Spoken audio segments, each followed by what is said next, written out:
Hello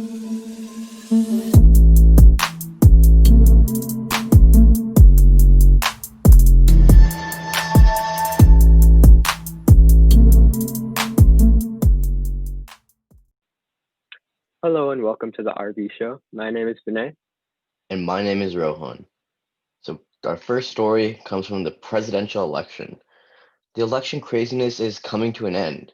Recounts have been certified, especially in contested states such as Georgia. There's been no evidence of widespread voter fraud, and the Trump campaign is losing court cases real fast. A couple of days ago, Rudy Giuliani, along with the rest of Trump's legal team, had a press conference where they revealed all of the evidence that they had. They claim that Philadelphia has been cheating for 60 years in elections, just like Detroit. They built a random conspiracy theory about the foreign interests of Democrats. They claim that Trump rightfully won the election. However, the best part of this conference was watching the sweat drip down Giuliani's face as he had a makeup malfunction. So, Vinay, what kind of massive effects do you think this election will have, not only on our democracy, but on how we do elections in the future? Well, I have to say, I'm really glad that all of his cases have been rejected because the way that he was challenging these cases, it made it so that not only is the presidential election contested, it would make it so that no American could actually rightfully believe in the democratic process that happens for any election all across the US. So I feel really satisfied that the courts have denied these Trump cases because it could be a real challenge to our democracy if they're somehow able to make it so that these election results were not um, fair, and then therefore that would probably say that you could probably say that every case, every Senate, every House, every single seat, they could all be challenged based on the terms that Trump was trying to challenge this election with. Right. Well, I think that at first, like just initially, the big problem that you see is that now in future elections, the difference between the Democrats and the Republicans has become even greater, and America is becoming even more polarized. Because now we see that a majority of Republicans are actually like moving farther to the right and becoming a little bit more radical, while Democrats in government, they've stayed pretty consistent, but they are on like that trend a little bit to become more radical. But like this big difference is going to cause a big problem for future elections because now Republicans are going to consistently be accusing Democrats of cheating in elections if a Democrats win. And it's setting up a path for Democrats to also challenge whenever Republicans win elections, which completely undermines the like whole system of democracy because our point is that we have a very fair, stable election. And what I find really ironic about it is that like Trump's own cabinet has said that this is one of the most secure elections that we've had in Mhm. history.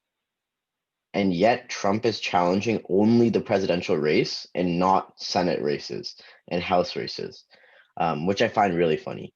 I think you're right in the sense that it's good that we're setting this precedent that our election system isn't rigged, but I think the damage has been done in the sense that people on the Republican side now believe that that there is rigged elections. Well, I guess what I meant wasn't like obviously there is still polarization within our country, and that's obviously bad for our future. But my whole point was that if they were able to successfully challenge this election, then Republicans and Democrats both, basically for every Senate race in the future, could say, okay, I'm going to challenge the result of this election. This isn't legal. This isn't fair. Oh, yeah, this county made me lose the election. Actually, it's rigged over there. I feel like there's so much possibility for the opportunity to undermine our election if Trump were to actually win this case. Yeah, I mean, I completely agree with you in that sense. I just feel like the lasting ramifications are still very bad. Even though we're Well, I think setting that's even though we're setting this precedent, like our like even though court cases are saying that our election system is safe and secure, I still think the damage has been done in the sense that millions and millions of people believe like the current president saying that the election was rigged. Yeah, I agree. I think it all goes back to leadership in the end. We need to have some Republican leaders step up and make Right. sure that the country doesn't get even more polarized than it is right now. Because Yeah, obviously definitely. Trump has a lot of power right now as the president, but he's not someone that's going to like go in the Senate a couple years from now. He's almost like he could maybe stand with the Republican Party later to support their candidates. But I doubt he's going to be too involved with the Republican Party from now on.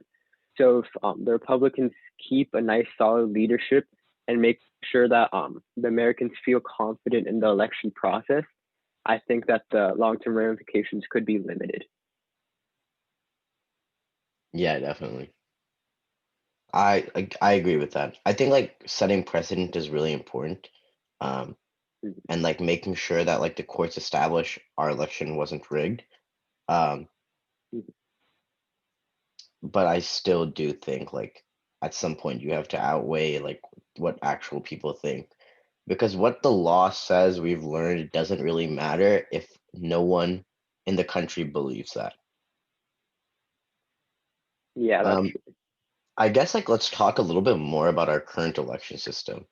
So, can you tell me about like how you feel about the electoral college system, and do you think it's good or bad? Should it be abolished? Is there a better system to be put in place? well, in my opinion, I'm pretty opinionized on this. I feel that the electoral college system should be banned because I feel like Americans, like, there's no reason, in my opinion, for someone in Wyoming to have much more say over the election than someone in California. Like, for me, that just makes no sense whatsoever. If we want to have a fair democracy where every individual is represented equally, then making people living in certain areas over another area have more power in the outcome of the election really just makes no sense to me. Yeah, I completely agree with that. I think to some extent we have to realize that the whole point of putting into place the electoral college system was that they didn't want certain parties to only go and campaign in certain states. For example, Yeah. California has like a lot of people and a majority of the population, right? So they didn't Mm-hmm. want all the candidates to go and campaign in California. They wanted them to campaign in other states, such as smaller states, such as Ohio or even like Iowa, right? I Mm-hmm. think the system has failed though, in the sense that first, California, states like Florida, states with even just like more than 15 electoral votes, like they still make up a majority of the election, whereas states like Wyoming don't. So people are not going to campaign in states like Wyoming a lot. So it really defeats the purpose of the electoral college. I think second though, it doesn't solve this problem of misrepresenting certain voters, because now a majority of voters, let's say who live in California, their votes don't count because it's going to be blue for a really, really long time based on the electoral college system. Whereas Mm-hmm. if you just went by the popular vote, maybe like it's not going to be blue like for a really long time because you take into account all those Republican voters who end up getting added to like this total like count, right? So I guess like Well, that's like one. Yeah, you can go. I guess one thing that you were saying earlier that really made sense is that smaller states aren't as represented. And I feel like in one way the electoral college system is good in the sense that if the electoral college system wasn't there, we just see candidates in Texas, California, and Florida. Now, Right. even though they're not like the smallest of states, places like Ohio, Michigan, Georgia, all the swing states, they're actually getting more attention from the candidates. So in one way, I think that the electoral college system is fair in that sense. However, I do feel that maybe instead of saying, okay, the electoral college system is there so every candidate has to campaign in every place, they should have a system where like maybe a candidate needs to campaign in like say X amount of states, like say 20, 30 states, to make sure that all Americans are reached instead of just forcing this electoral college system on us where someone in Wyoming and all those Idaho has much, much more influence over the election than someone in California. Yeah. Well, I guess the way I look at it is that um people have been advocating for this one system called ranked choice voting. And I actually really like this ranked choice voting system because it takes into account who is voting for like not Trump as well. So like a good example, or like not Biden as well. So like a pretty good example, right? Is if there were three candidates here and Mhm. I didn't like Trump at all. I didn't want Trump to be in power and I wanted Biden to win. I would go like Biden and then like the second candidate and then Trump. So even in our Mhm. current election, it just looks like a vote for Biden. But in the ranked choice voting system, it looks like a vote for Biden and I'm ranking Trump last. So it fixes Yeah, the I think problem. yes, I go on. For instance, like I guess like the Republican primaries, I think in 2016, like a lot, Trump got like less than 50% of the vote, which means a majority of people voted for not Trump. Yet he got the most votes as an individual candidate because the remaining 60% were split up between like other candidates, something like that. I don't remember the exact percentages, but like it eliminates that problem because that means it forces vote people to get a majority in order to win. Yeah, I completely agree with that. Um, I think one of the main things that we saw, especially in this election, is that there are many people voting for Biden because they didn't want to vote for Trump. There are many people voting for Trump because they didn't want to vote for Biden. So Exactly. having a ranked system would be better to communicate people's views more effectively, in my opinion. Right. Exactly. Um, I also think that like other systems by just going off the popular vote, like I can see the merits in doing that, but you also have to realize that to some extent, like if the vote it gets close on the popular votes, it's going to be very hard to like do a recount and discern like who voted for who. Um, I Mm-hmm. think the election Oh process yeah, is very hard. Like as like high schoolers, I'm not sure if we should be like talking about like general like actual like intense solutions to it. But there are a lot of yeah. solutions being discussed by politicians, such as ranked choice voting or just going by the popular vote, that are pretty interesting. So, I think though we're obviously not political experts that can say this is the perfect system to do this. I think that we can agree that this electoral college system probably isn't the correct way to go about a democracy, especially if we want to have people actually having equal representation in our system. Okay, so I guess now we can move on to the W segment. So our first story for today is that there's a returned library book that was 100 years overdue, where someone found their library book from, say, their grandfather, and then they just put it in their library return bin. And then all of a sudden, when the library system was processing that, they realized, oh, wow, this is 100 years overdue. So, what would you describe this story as? first of all, like I think we have to acknowledge that the library has been open for 100 years. That library has been tracking books in the same way for 100 years. I don't know. That's crazy and surprising to me. Um, Well, no, they have updated systems, but it's just still in like a return bin. And then they right. realized, oh, this doesn't have like things where you Wait, scan it, but it was in the the book still return bin, belongs to or the was it library. in like was it in the return bin, or was it in like It was someone's put into home? the return bin by someone. We don't know exactly who it was Oh, got it, got it. because there was an electronic system at that time. So they didn't know exactly who it belonged to. However, they did know that it was from that library because it had like the stamp of the library and all on it. Nice. I'll give it it's a whopping 100 years, man. I'm going with whopping for my adjective. Wow. Our next story is that a man won $100,000 by buying 20 identical lottery tickets for one drawing. So what he did is for the same drawing, he was so comfortable that he bought 20 identical tickets. And he was like, okay, I'm going to win a lot of money from this. And then he ended up winning $100,000. Wow. So for like each ticket, like he won wow, okay, that's kind of crazy. And he Not won each ticket, but overall, he won 100,000. but he won for each ticket a certain amount of money and combined he won a Yeah. hundred thousand, right?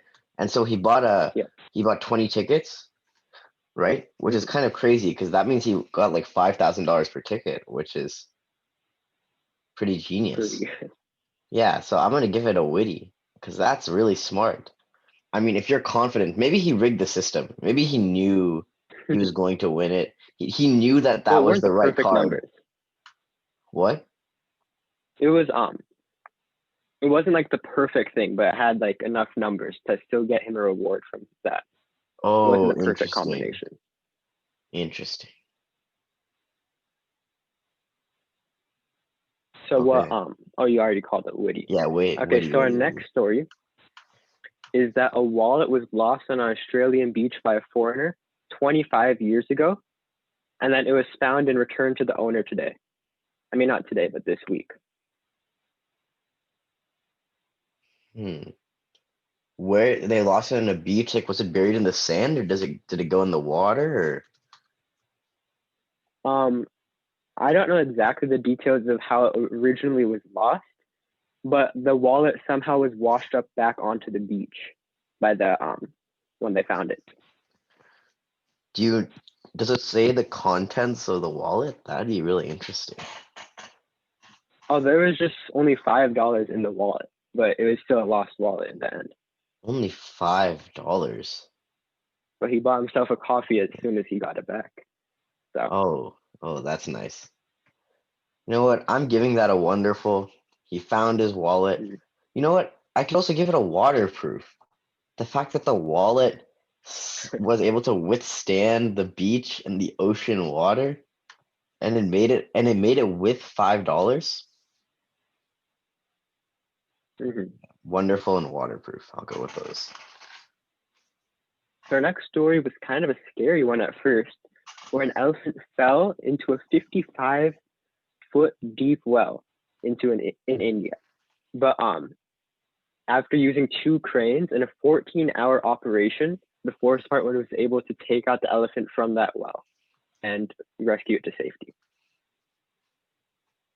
Wow. Wait, so how did they bring the elephant up? Did they like attach ropes to it or Yeah, they attached ropes to it from two different cranes. cranes? Interesting. Yeah, that's kind of scary. Like to see like an elephant fall that much, especially knowing like the elephant population is dwindling. Um, Yeah. I guess I would go with wicked might be a good word for it. Um, wicked and probably whimsical. Now I know those are two kind of like opposite words, but I think Mhm. they like identify how weird it is that an elephant fell and how much bad luck you have to walk into like a giant hole like that. Yeah. Okay, our final story for today is that there's a Belgian racing pigeon sold at an auction and it ended up being sold for a record $1.9 million, which is it was 1.6 million euros, but that translates to 1.9 million US dollars. So what would you rate this story? Wow, 1.9 million. A pigeon? I wonder how much money you win from winning like the actual pigeon races. Like to be buying a pigeon for 1.9 million, you must be getting a lot of money from those races, right? Yeah, well, there's about 20,000 pigeons I that think that's wild. participate into an annual race. I'm not sure exactly what the reward is for each year, but it's like very, very competitive. It's almost like the European Soccer Champions League. That's the analogy that one of the pigeon races actually used. Really? Yeah, Yeah, okay. I'm going with weird. Maybe and worshipful. yeah. Weird and worshipful, man. Like imagine like people So like the bidding, really paying a lot of money for those pigeons. I mean, the bidding started at 200 euros, but then the South African group within 90 minutes of the bird being posted for auction, there was a bid of 1.3 million euros, and like the family that bred that pigeon ended up getting 3 million euros back for just breeding one pigeon. Interesting. Learn something new every day. Yep. So that does it for the I think W that's it for the segment for W today. segment. Vinay, do you have anything else to add about either the election or just what we're gonna do by next week? Well, we'll look out for more news. If there's any upcoming breaking news on the election, on Trump's challenges, we'll discuss that. But obviously, this was a very eventful election. We're still not sure if Trump will be able to maybe even win some court cases in some courts, some local courts, and whether that would be able to have a big rolling effect onto different counties all across the U.S. and it could undermine our democracy. But we'll stay tuned for that, and we'll see you next week. Thank you. What's up, everyone? Vinay here from The RV Show. I hope you enjoyed today's episode. Make sure you like the video and subscribe to stay updated on all of our new content. Also, if you are looking for past episodes, check out our YouTube